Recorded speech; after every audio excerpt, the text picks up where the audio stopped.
Okay, this is probably going to be long and rambly because that's how I do, but I wanted to take you on like a trip of how my brain works.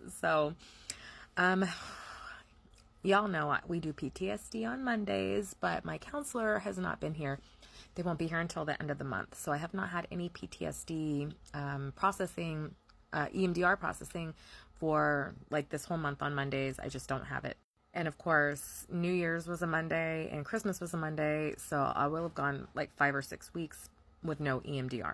Today, I realized that writing triggers my PTSD, or perhaps it's helping me process, but it definitely gets me all worked up.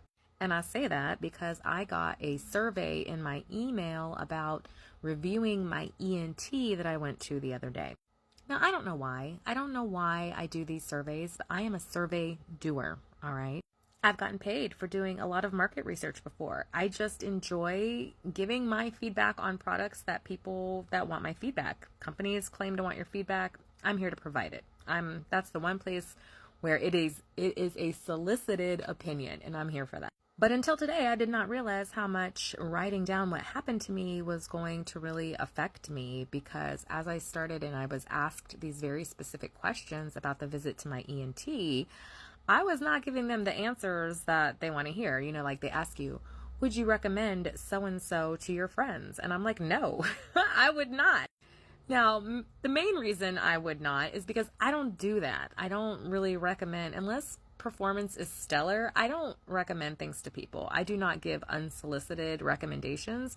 And if somebody asked me, I probably still wouldn't give the recommendation because I know that I'm a little bit off. I know that my brain works differently than most people, and the things that I don't like, other people would probably be fine with. And that's exactly how it is with my ENT.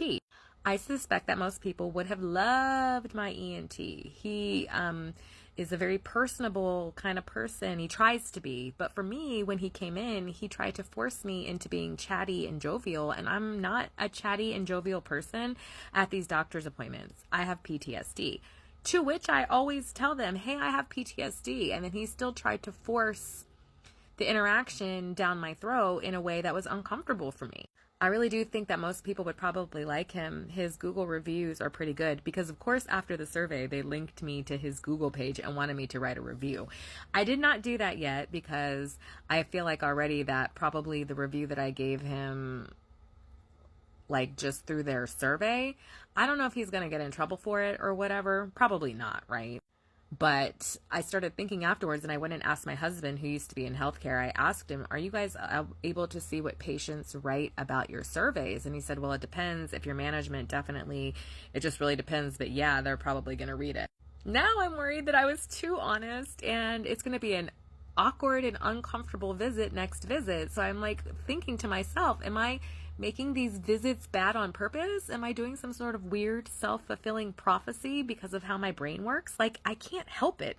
I'm not going in trying to tank these appointments, but because I have PTSD, my brain is searching for anything wrong. And brains actually search for danger anyway. Healthy, whatever that means. Regular, air quotes, brains look for negatives because that's what keeps us safe. But when you have PTSD and you're hypervigilant, it can go the other way.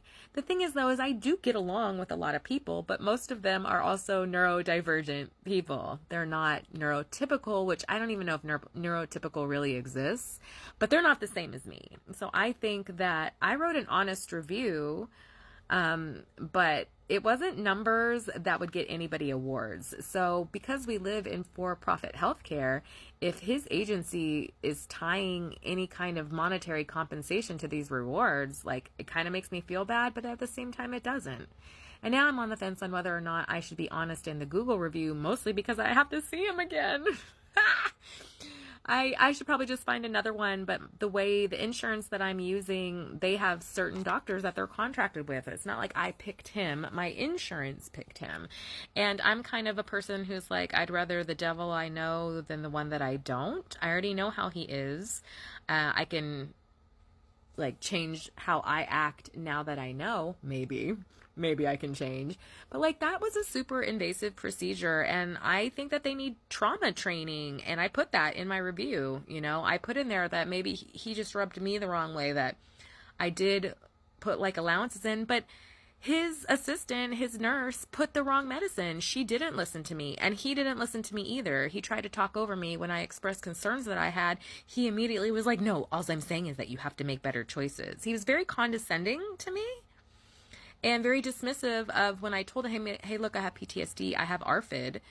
And he's like saying, oh, I have to limit my foods. I'm already vegan. And really, I just need to eat what I can eat. But the things that I'm eating are causing me to have more heartburn, and it's bubbling up and burning my vocal cords. So while I get what he's saying, he didn't try to listen to what I was saying or even empathize and go, oh, that must be really hard.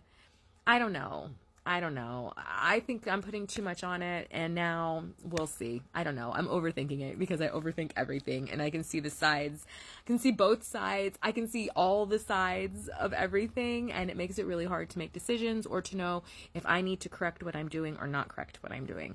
But being forced to go through and write out that survey information, I wasn't forced, obviously. I wasn't forced, but forcing myself in doing that process, which should be a fairly it shouldn't be triggering, but you never know what's going to trigger you. So anyway, writing it down and reliving it, that made me relive it. And it kind of triggered me again. And I had to ask my husband, like, what's up? And I don't know. I don't know if it's me, if it's them, if it's a little bit of both. I wish I could just flip off this part of my brain, though. Yeah.